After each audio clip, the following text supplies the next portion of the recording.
asalaamaaleykum mbokk yi di seetaan li nga xam ne mooy gis-gis ñu ngi leen di dalal ci waxtaan yi tey nag dañ fas yéene pour waxtaane li nga xam ne mooy nit ñi nga xam ne rek dañ dee maanaam ñu ngi leen di ooyee ay nit nga xam ne ñu ngi leen di maanaam ooyee laago moo tax tey ñu ñëw pour waxtaanee loolu because gis nañ ne rek li nga xam ne mooy réewum Gambia lu ci bëri maanaam duñ dee consider ñi nga xam ne dañ laago wala ñu leen di ooyee teleen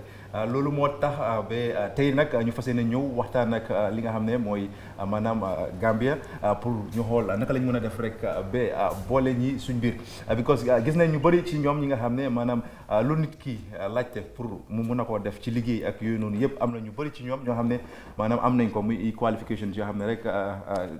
jar na pour nit di leen consider waaye li nga xam ne mooy rek du government bi waaye even private institutions yi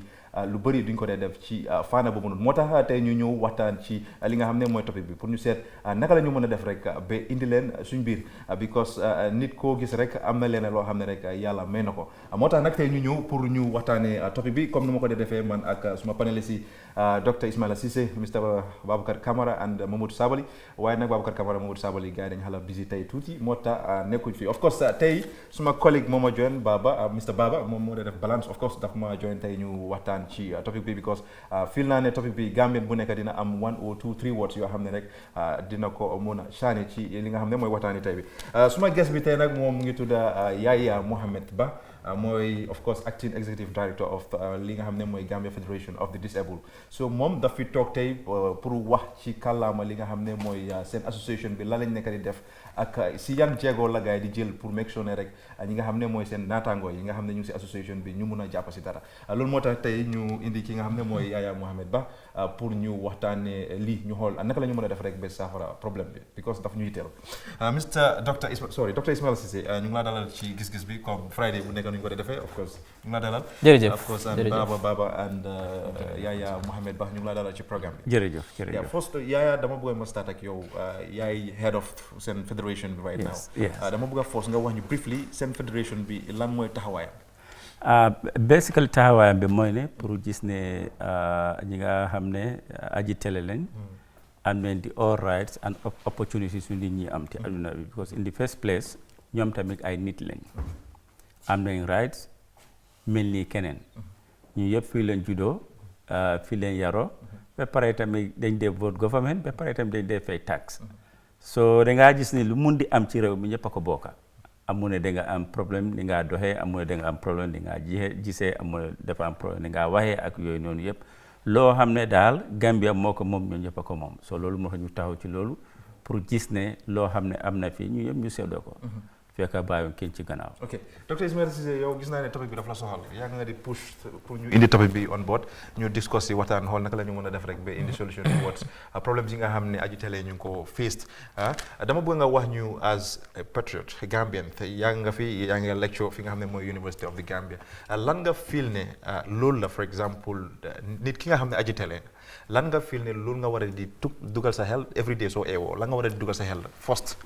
ma foog naa jërëjëf maa ngi laa nuyu maa ngi nuyu seetkat yi nekk si kër gi du ñoom lu ñu war a xalaat ñun lu ñu war a xalaat foog naa moo gën a important parce que ñu ngi laa wax ne world population bi almost 15% of the world's population yeah, people with disabilities aji télé lañ almost 15% so ñëwee si Gambia amaanguñ statistics moo laa woon ne amaanguñ government boo xam ne jël na issue bi very seriously because su fekkee ne xamuloo ñaata nit ñoo live with disability in this country ak yan façon nit disability la ñoo live you cannot mënuloo am the right intervention pour nga make sure ne nga include leen ci society bi foog ñu def proper research ñu am statistics bi ñaata Gambian te ñooy live with disability ak yan façon ngi disability because disability dafa bari façon te leena la ñu war a understand mooy ne disability dafa fluid tey maa ngi find I'm not a disabled person but ëllëg so pour nga move from being correct not that's the wrong word from being a non-disabled pour nga move to the other world of disability is very quick mun ngaa génn nga am accident mun ngaa gi dara jot la nga nekk a disability te lu xew mooy ne there is so much discrimination in society against people with disability especially in the Gambia te discrimination lu ko waral mooy ne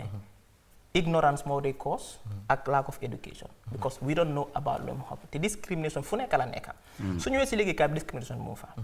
soo nekkee koo xam ne yaa ngi amee benn disability soo demee uti liggéey duñ la jox liggéey su ñu la joxee liggéey sax doo mën a access liggéeykaay boobu noonu because most of our buildings are not disability friendly so doo mën a access liggéeykaay boobu noonu education sector there is so much discrimination against for disabilities because mooy ne even am nga access to the education to the physical setting of the building amuloo access to the education because one the teaching aids your needs soo nekkee someone koo xam ne yaa ngi blind or yaa ngi deaf they are absent there man suma class I have lots of students suma class am naa ñoo xam ne last semester I had one blind student ko Muma Turam but mu ngi doon struggle because why boobu mooy ne he's blind mënut a gis so but there are no teaching aids in club boo xam ne kii disability la in other countries so apply for university dañ la dee laaj whether do you have any form of disability so they can provide the necessary tools you need pour nga mun a jànga but what is the point nga dem si school boo xam ne yaa ngi jàngi you don't have access to education am nga access to the physical but amuloo access to education te fu nekk even suñ buildings yi suñ streets yi everywhere is not disability friendly until and unless ñu change loolu noonu ñu consider them because they are part of society lu ñu def mooy they've been abandoned they've been reduced to beggars noonu lañ la lay gisee so ñoom tamit obviously because so loolu moo tax maanaam very disappointed Sane ba léegi Gambia mënut a am a disability bill boo xam ne lii mooy protect people with disabilities it's a very disappointing ok doctor maa ngi ñëw back to you of course Baba lu ma la bëgg a laajte first mooy question bi dama ko laajte Mr. Cissé Dr. Cissé of course maa ngi ko laajte question bi is very important dama bëgg a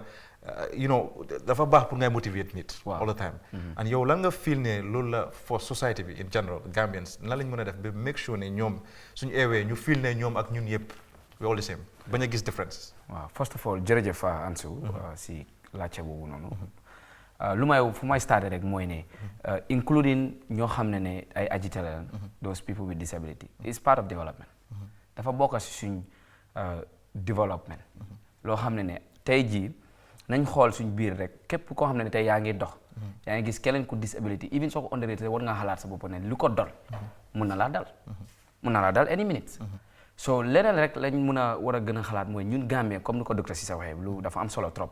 dañ war a advance at a certain level because soo gisee wall bi tey ñi ngi advance façon yi la ñoo xool ñu include ko ndax soo xoolee si alquran sax dafa baax pour ñun ñëpp ñu booloo nekk benn ndax yàlla daf ñu bind ñun ñëpp duñ benn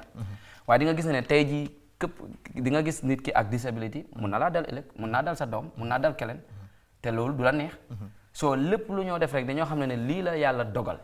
waaye lu yàlla dogal doesn't mean that kii faultam la wala kii ne waaye dañoo jël loolu yëpp ñu def ko mu nekk benn moo tax development si government bi si boppam moo war a jël in charge because lii mun naa nekk policy boo xam ne government bi mun nañ ko apply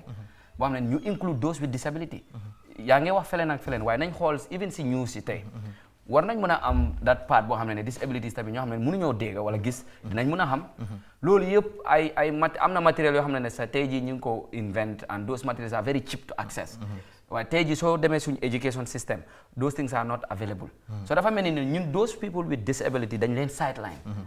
tel as he said dañoo end up being a baker te dafa mel ni ne tey soo nekkee disability ñeneen sax ñu ngi ko encourage seen kër yi soo nekkee disability ñu ne la demal nga ñaan nga gis ñu am xaalis te loolu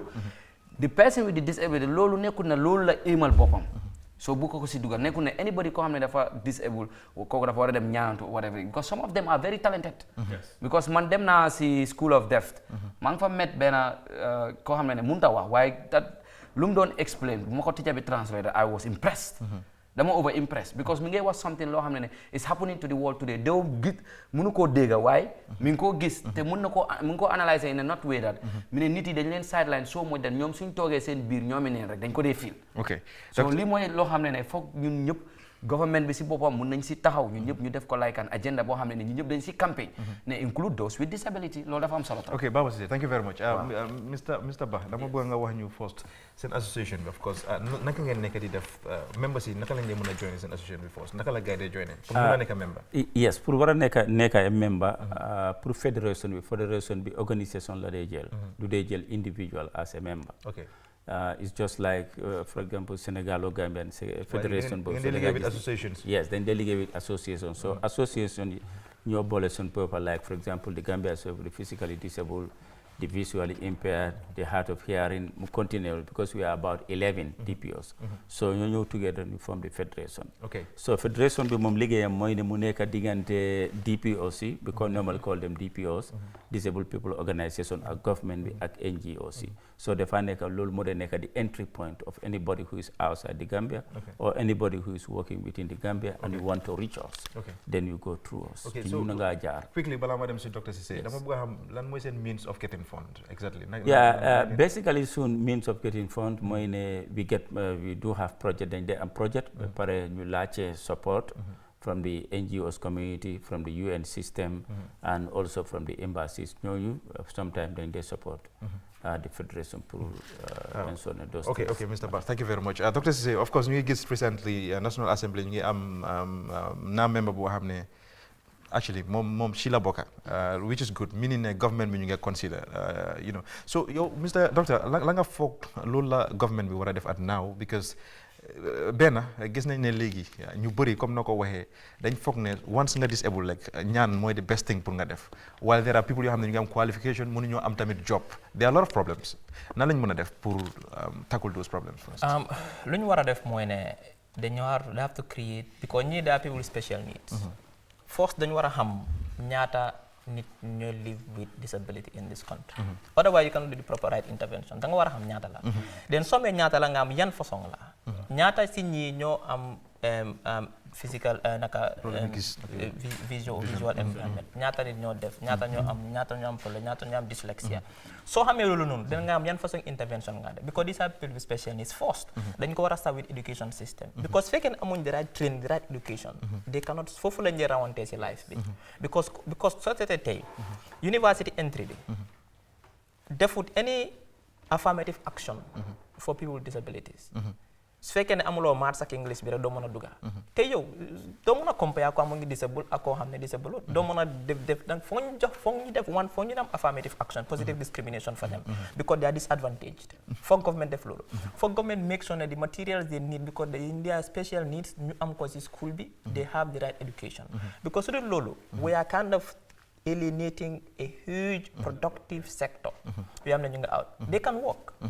nekkul ne if you are physically challenged sa brain baa ngi dox mën ngaa liggéey ñu make sure if in the labor market there must be quotas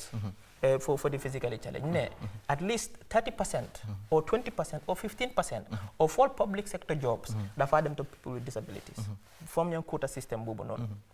su ñëwee si university bi tamit ñu make sure most of the scholars let's say government has 100 scholarships ñu ne okay 25% of the scholarships dafa dem to people with disabilities but soo ko seetee most of the scholarships government scholarship da ngaa doo chegee if there are 1000 scholarships doo fa gis kenn ko am ne is with disability so foog ñu come up with positive discrimination xam na ne this group is a disadvantaged group naka la ñu mën a def pour ñu include society pour ñu am the right training the right education and the right jobs mooy ne foog ñu def positive discrimination ñu make sure we invest a lot of money in them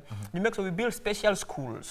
even su fekkee dañoo dem si normal schools yi sax but they have the special facilities ak the materials they need pour ñu mën a learn in an environment boo xam ne moo leen suit ba pare ñoo xam ne ñu ngi deal ak ñoom ñu give them the right training the teachers because am na disability yoo xam ne du dee feeñ it's not physical some things like dyslexia difficulties in reading and writing foog ñu am ñoo xam ne ñooñu tamit di understand the needs of those ñu am the special needs ñu train leen towards that si seen pedagogy bi that's very important so government bi has a key role to play disability bill bi dañu war a make sure ñu pass ko as soon as possible because foofu la protecter people with disabilities in all facets of life from education to employment to social services to everything loo need moom fa at least boo wonoon na protect su tax most governments in Africa they di ko implement because it's very expensive they don't want to spend money on people with disabilities but lii dañ ko war a push as soon as possible suba ñu protect people with disabilities we provide the necessary facilities they need the basic because they are citizens ñu ngi fay tax fii lañ juddoo fii lañ yaroo it's not by their fault ne they are disabled te anybody mën naa nekkee disabled person tey mën nga fine ëllëg nga nekkee disabled so obviously positive discrimination affirmative dañ ko war a def invest money education sector bi schools yi ñu make sure they are well equipped so that anybody ku fa ñu kan disable nga mën a jànga in a nice environment liggéeykaay go public sector jobs yi ñu make sure ne ñu def positive discrimination 25% dem si with disabilities scholarships 30-40% people with disabilities ak so na comme nu ñu defee with gender bu ñu gisee ne male were more educated than female ñu come with position ñu ne ok léegi female si free school education we can also do same thing ne university education so nekkee sa free university education we have to do that Mr. Baba on that lan waaw jërëjëf comme docteur Cissé lu mu waxee rek am na solo trop waaye man lu ma bëgg a kii rek mooy soo xoolee bu baax tey jii in UK ñoom ñi ngi def starté si Queen bi si boppam moo njëkk a raise agenda bi ak doole ne foog ñu include those people with disability soo gisee seen campagne bi sax is one of their major agenda today because gis naa Prince bi he was at the radio mi ngi doon sensitize ne dañ foog ñu taxaw tamit ñu include those with disability because si society bi lañ bokka waaye ñëwaat si mi ngi wax dara loo xam ne in our African government let's look at them in proper comme ñu xool leen bu baax si biir di nga gis ne ñoom dañoo bëgg comme dañoo ne amuñu that much enough funds so suñu amee funds they will like to put it in somewhere maybe at priority time foog naa lii is one of the things that it's always in their mind but naka la ñoo mun a tackle that obstacle because obstacle la boo xam ne soo leen ko waxee sax dañoo ne waaw nañ ko def waaye they will not do it waaye suñ ñëwee human empowerment today nga gis ne Gambia is championing women's empowerment def nañ si ay doole ba tey jii dëgg women are empowered in the Gambia but the same thing tamit we can empower those with disability mun nañ try so our level best to xool ne naka la ñoo defee because lii is a collective responsibility ñëpp la because even si government bi di provide facilities for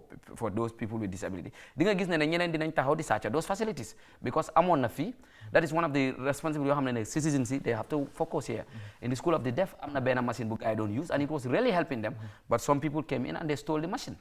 so lii leena la loo xam ne tamit is collective responsibility for everybody ñoo xam ne ñu ngi sibiti because soo ko xoolee bu baax yow mi toog sibiti kii mi ngi disabled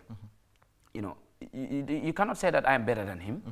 Then understand that because we are all human. Look at that tey jii yow mun ngaa walk rek in a seconds rek mu dal anything can happen so lii mooy loo xam ne society bi yëpp foog ñu ñëw nekk benn ñu mun a xool naka la ñu mun a tegee boor pour ñun ñëpp ñu liggéey together to make sure that people with disabilities are included in our society. Wow, thank you very much Mr. Baba. Balaa maa dem si Vox Pop of course dinaa dem si kaddu askan bi Mr. Ba dafa am leen loo xam ne discrimination for example kenn bëggut ko man suma boppa sax am na noo ma describe damaa gis suma boppa naka ngeen dee for example dundee loolu with Gambia. Well, sometimes they benefit. Daf they am nit ñi di leen describe support. Of course, yes. I think, Doctor, all of you have raised a very important point. I'm going to probably from most people, they are afraid of it. Especially certain government, they are afraid of it. They think it is expensive to support person with disabilities. But lolu degabi. Degabi moine from the starting of your programs, if you mainstream disability, they make something very cheap. Like for example, take an example of your TV. If I'm coming here, I have to climb steps. But if it was included in the building, it would have been more cheaper than now trying to reform the building. That's one thing. And what Doctor is equally saying about access to education. Man, I have taught at the university for about 10 years. Why? For the physically disabled, ñu xam ne dañ dee am texa pour movement pour di dox ñoo ëppa ñoo xam ne duñ dee dégga ñoo ëppa ñoo xam ne duñ dee gis so door naa di laajte lu xew because dañ am a problem of core subject bi xam nga the core subjects like English, mathematics and ba pare amuñ trained teachers enough trained teachers pour war a jàngale loolu xam nga su enough trained teachers amut then it becomes the responsibility of the government because what is my responsibility is my pay tax ma nekk a citizen a vote it's not my tax pour ma war a dem train somebody at Gambia College pour ma war ma jàngal no that's the responsibility of the government so as he said so dem at University of the Gambia for example you only see few yu ndaw yoo xam ne dafa tuuti sax pour nga gis foofu a blind oo nga pour foofu gis foofu a hard of hearing I have the story bi ma xam ne mun naa la share ak yéen mooy ne there was a student du ma tour bi waaye amutoon an entry to go into the University of the Gambia wala mu am an entry to go into the American International University waaye surprisingly moom she is deaf du dee dégga waaye surprisingly after 3 months biñ jëlee exam bi moom moo jëloon first. Wow, that's wonderful. Wow. I taught her for the past 10 years yi ma jàngal she performed better than anyone in the sense that li ma doon wax yëpp ci classe bi moom déggul ko so imagine bu doon mu ngi ko doon dégga what would she have done? Should have done wonders. So soo ko seetlee dafa mel ni we are throwing a resources as a nation. te waruñoo throw that resource as a nation. man li ma feel mooy ne instead of ñu nekk service consumers. dañ war a nekk taxpayers who contribute to development of the nation because soo ma defee a beggar. dafa mel ni da nga maa jox service man maa koo lekka. waaye am I creating the services myself? te war naa create services. You can take an example of many people. Doctor can bear my witness at the University of the Gambia. So many people with disabilities and they are teaching there effectively as the rest of the teaching staff. So you can see that they are equally contributing to development of the nation. Why the opportunity must be created. So therefore, war a nekk an equal rights and equal opportunities. ñun yëpp Gambia leen.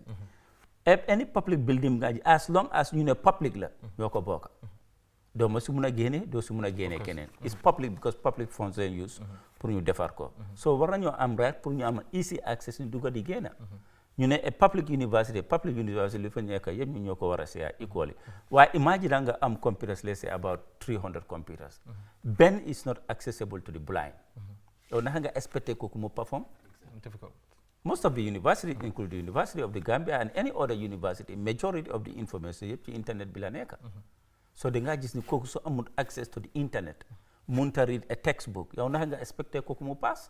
Dina difficult trop. It's going to be very difficult. So affaire yi ñëpp a ko bokka. As you said, it's a collective responsibility. koo gis mu nekk aji télé ci kër la jógee. kenn jógew ci mbedda bi. As they said mun naa dal ku nekk. waaye that's not the main issue. The main issue mooy ne let the government take the responsibility. It's a national responsibility. The government should take the leading, ñoo war a nekk the leaders, and the others will follow. The NGO will follow. The UN system will follow. Let them take the lead. Of course, one can say, as they said, all of nit la ne su la joxee ndeewoo mu jox la añ. su la diggee reer sañ ngaa yaakaar. From the beginning, well, we met Barrow mu dig ñu some other things, including dañoo am a member of parliament. am neen loolu waaye that's not the end of the game. That's the starting of the game. Because moom mu nekk foofu ba pare transport bi man duma ko access ni ma ko buggee. That's a problem. I have to move. loolu ñëpp dañ war a move. Because suma problème si duma ko mën a solve suma néeg. il faut que ma génna. ok su ma mënta am access to the transport kon naka laa mën a solve suma problème bi. dafa difficult. I cannot go to work. I cannot go to school. I cannot do any other thing. And that's a major problem. We live with it. Da ngaa gis taxi mu ñëw mu taxaw mu xool la rek mu dem. te amul benn reason lu tax la mën a yóbbu. Simply because mu ngi feel ne because spend more time. waaw dina spend more time pour pick ma. because dama am disability. That's not the issue. The issue is I have my money. ñi nekk ci moto bi am nañ seen own xaalis ñu yëpp dañoo fay. comme que da nga ko put on the road for the public. I'm part of the public so I see no reason why you cannot pick me up. so def dee nekk jafe-jafe. the other jafe-jafe mooy ne nga jël ma ba pare nga ne ma sa puus-puus bi da nga ko war a fay. daf dee am. yes def dee am na ñoo xam ne expérience ñu ko ci dëkk bi. So sometimes they wonder whether they are Gambian land or they are coming from somewhere else. Because we know Gambia as a caring country. But if you have started seeing such things, it's sending an alarm the government will joke. Then you want to joke with an act, as he said. It is very important you act. Gis ni ko xamne dañ ko def li nga xamne waruñ ko def mun nga dem ak mom ci court. Because so demé ci court bi dañoo laacé ak fan la sukkandiku. So that is very helpful. What I'm saying is New York, Gambia, we are known to be very nice. Why it's high time so niceness be you jump go ekati to another level. Wow. Thank you very much. dama bëgg a comme dafa am lu am solo loo xam ne foog ñu xool ko tamit si biir. mooy parents yoo xam ne tey jii dañoo am doom yoo xam ne dañ disable. so dañ leen di use. dana sànde ñu defee kaay comme like utee kaay xaalis. Yes utee kaay xam nga loolu bëri na si kii bi loolu war nañ ko xoolaat bu baax. because dañoo use kooku mu dem uti xaalis ñëw jox leen. wala ñu jël ko even su gisul sax dinañ ko jël te duñ jox kooku lum soxla. ñi ngi observe loolu tamit beneen point la boo xam ne dëgg-dëgg bëgg naa ñu wax. moo tax government jóg si. waaw ñu am laws yoo xam ne dañoo protect ko foo ñu protect xale yoo xam ne they are with disabilities. dañ leen di abuse torop. te am na elders yu leen di abuse even sexual abuse that they happen with disabilities dañ ko war a xam. foog ñu recognize yi nii te mu ngi mention loo xam ne mooy ne dégga soo ko seete bi sax dafa naxaree waade but ñun we are 100 years behind when it comes to supporting and promoting the welfare of people with disabilities. So dal transport sector bi rek it's not conducive for people with disabilities. Exactly. Even with some other countries, when you No, go sir. to when you So go to the imagine airport, in the airport, even the public space. transport system bi sax they have space, they cater for people with disabilities. Boss bi dafa ñëw taxaw mu lowa mu wàcca nga dugal sa push there is space bu fa bindan this is for people with disabilities. But ñun it seems like man xamal la moo suñ problème. Ñun we are 100 years behind, and until and unless we get our acts together, you make sure we work on this.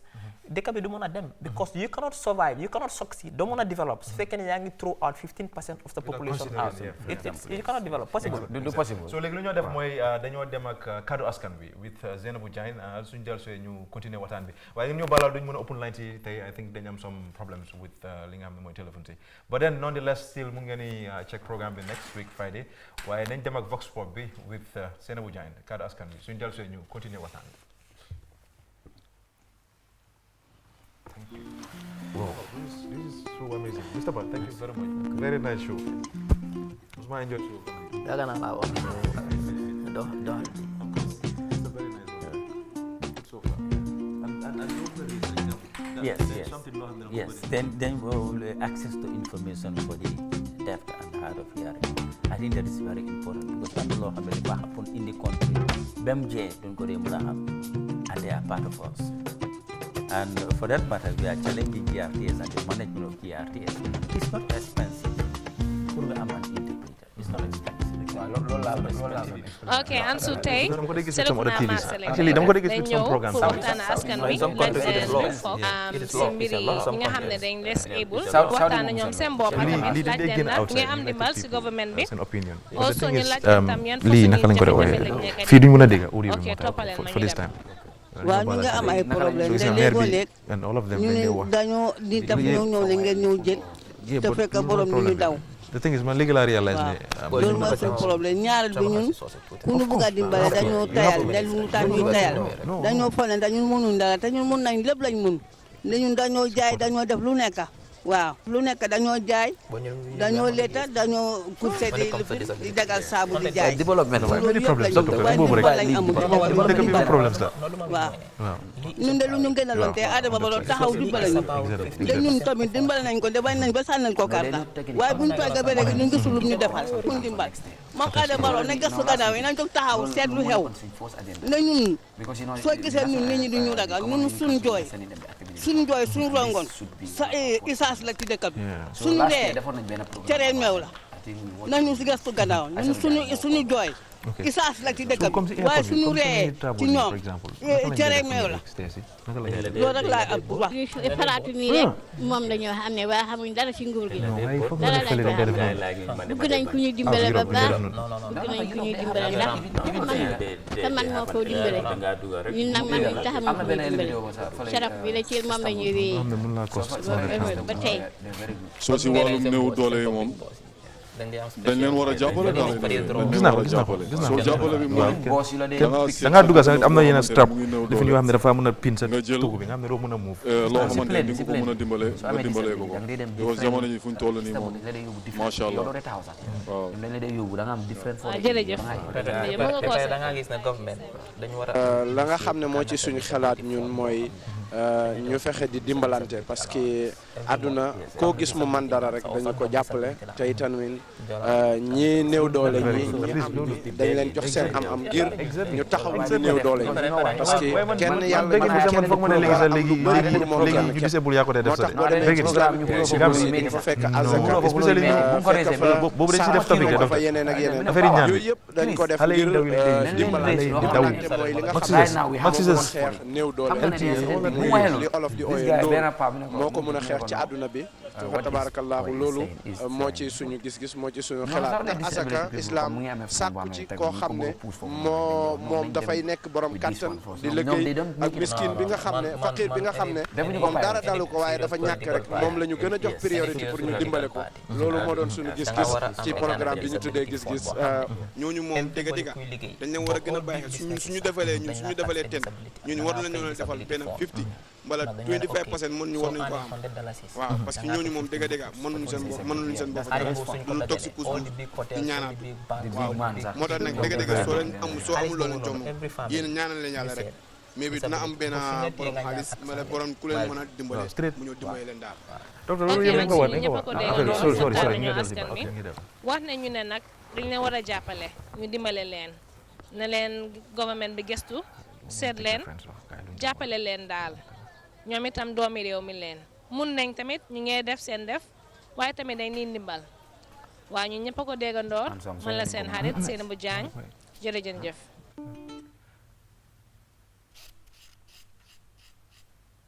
Well, thank you very much, Seynabou Diagne, for that wonderful kaddu askan wi bi nga xam ne rek dañ ko def every Friday just pour ñu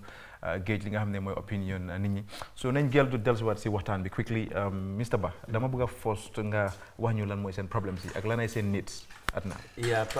problème si dafa bari nañ ko starté access to information ku nekk da nga war a xam luy dox sa réew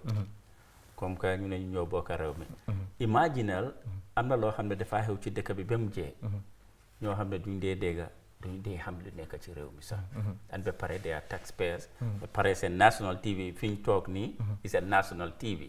it's not a private TV actually even su nekkee a private TV ñëpp a ko bokka so therefore ñu doon suggest ne if GRTS mun nañoo am koo xam ne dina war a taxaw ci news di interpret pour ñi nga xam ne duñ dee dégga pour ñu war a xam luy xew ci réew mi because imagine léegi amoon na time boo xam ne during setal dañ doon previous government dañ doon send text waaw they can announce it suñ ko annoncé ci radio bi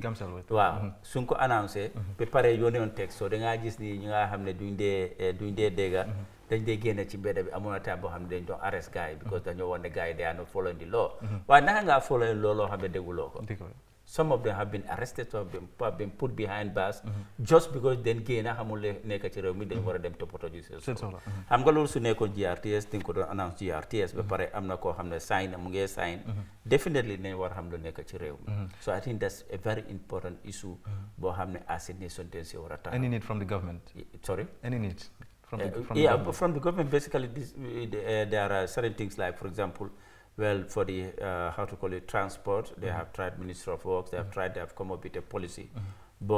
dina support in terms of access to transport and building. That is very important. But the fundamental things now is access to quality education and access to job. Because basically, so access to quality education, though I'm a quality job. And that is true. Because if you're going to go to the university, time will come, a bachelor degree will be next to nothing. So da nga am a bachelor degree waaye doo mën a am a good liggéey so imagine koo xam ne amul bachelor degree naka laa mel in this country dafa nekk a beggar te warta nekk a beggar lu te warta nekk a beggar because réew mi ñëpp a ko bokka school bi ma dem bu doctor dem bu keneen dem school boobu leen war noo jaar ñu yëpp ñu am the same opportunity ñu yëpp ñu grow together ñu yëpp ñu as they said we all put our hands together and develop the nation doo mën a develop a country while yaa ngi exclude ñeneen non du dee mën a demee just set sa kër soo amee ay nit ba pare nga dool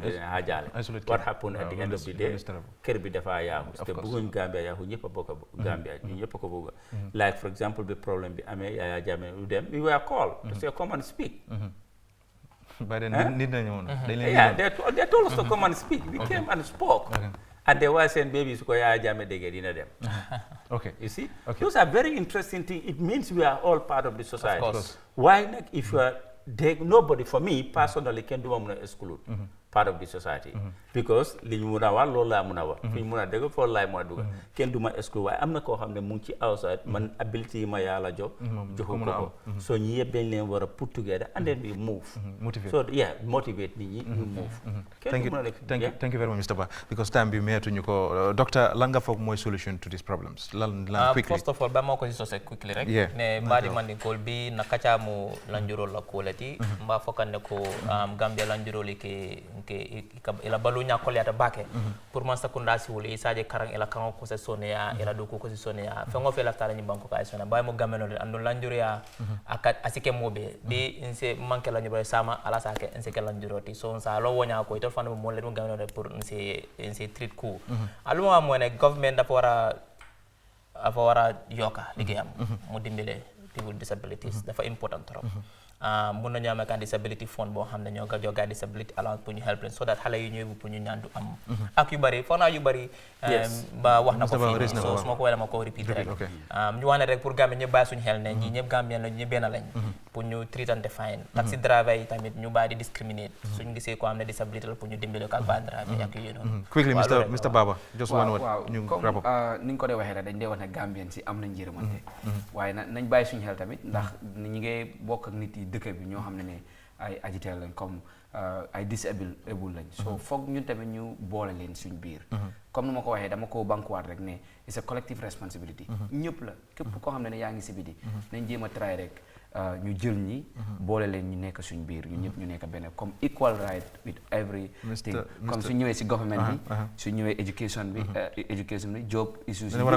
foog ñu consider leen pour nga gis ne réew mi mën a dem kanam ndax lenn la loo xam ne dina yóbbu réew mi kanam Mr Baba Cissé thank you very much Dr Ismaila Cissé thank you very much ak Mr Bah of course ak Dan